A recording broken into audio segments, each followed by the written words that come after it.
क्या अब सोना खरीदने के लिए एक साथ लाखों रुपए खर्च करना जरूरी नहीं रहा? क्या सिर्फ हर महीने छोटी सेविंग करके आप अगले साल गोल्ड ज्वेलरी खरीद सकते हैं? और आखिर ज्वेलरी एसआईपी का पूरा कैलकुलेशन कैसे काम करता है, चलिए समझते हैं डिटेल में। दरअसल भारत में सोना सिर्फ इन्वेस्टमेंट नहीं है, बल्कि इमोशन, कल्चर और सिक्योरिटी से भी जुड़ा हुआ है।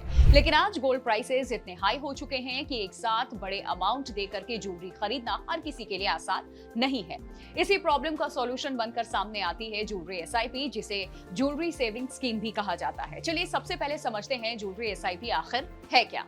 नॉर्मल एसआईपी में आप म्यूचुअल फंड में पैसा इन्वेस्ट करते हैं, लेकिन ज्वेलरी एसआईपी में आप हर महीने एक फिक्स्ड अमाउंट किसी ज्वेलरी ब्रांड के पास जमा करते हैं और मैच्योरिटी पर उसी अमाउंट का यूज करके ज्वेलरी खरीदते हैं। इसे आप बैंक आरडी का ज्वेलरी वर्जन भी कह सकते हैं। कैसे काम करती है ज्वेलरी एसआईपी? इसका प्रोसेस काफी सिंपल होता है। सबसे पहले आप डिसाइड करते हैं कि हर महीने कितना इन्वेस्ट करना है, जैसे 2000, 5000 या 10,000। इसके बाद आप स्कीम ड्यूरेशन चूज करते हैं, जो आमतौर पर 11 या 12 महीने की होती है।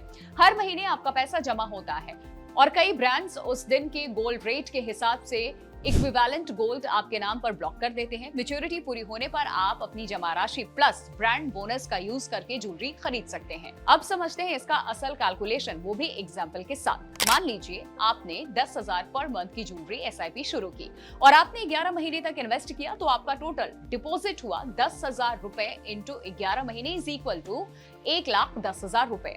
अब कई ज्वेलरी ब्रांड 12वीं इंस्टॉलमेंट खुद कंट्रीब्यूट करते हैं, मतलब ब्रांड ने ऐड किए हैं एक्स्ट्रा 10,000, तो आपकी टोटल बाइंग वैल्यू बन गई है 1,20,000, यानी सीधे आपको लगभग 9% का फायदा मिल गया। दूसरा फायदा, मेकिंग चार्ज डिस्काउंट। कुछ ब्रांड्स कैश बोनस नहीं देते, बल्कि ज्वेलरी के मेकिंग चार्जेस पर डिस्काउंट दे देते हैं।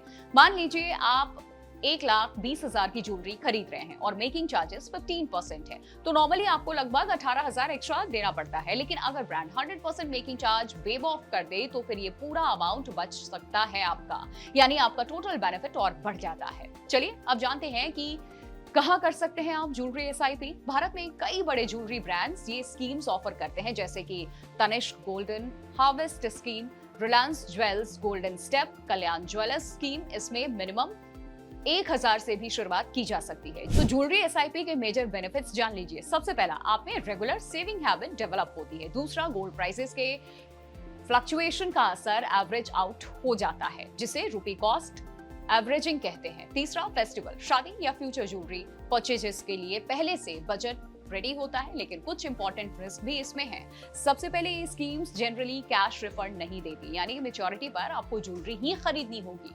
और दूसरा, कई स्कीम्स में गोल्ड कॉइन्स या बार खरीदने की परमिशन नहीं होती। तीसरा, अगर आपने बीच में स्कीम छोड़ी तो ब्रांड बोनस मिस हो सकता है। और लास्टली, ज्वेलरी खरीदते समय 3% जीएसटी अलग से देना पड़ता है। यानी अगर आपका गोल फ्यूचर में ज्वेलरी खरीदना है, तो ज्वेलरी एसआईपी एक स्मार्ट सेविंग टूल हो सकता है। लेकिन ज्वेलरी एसआईपी इन्वेस्टमेंट नहीं, गोल बेस्ड सेविंग प्रोडक्ट है।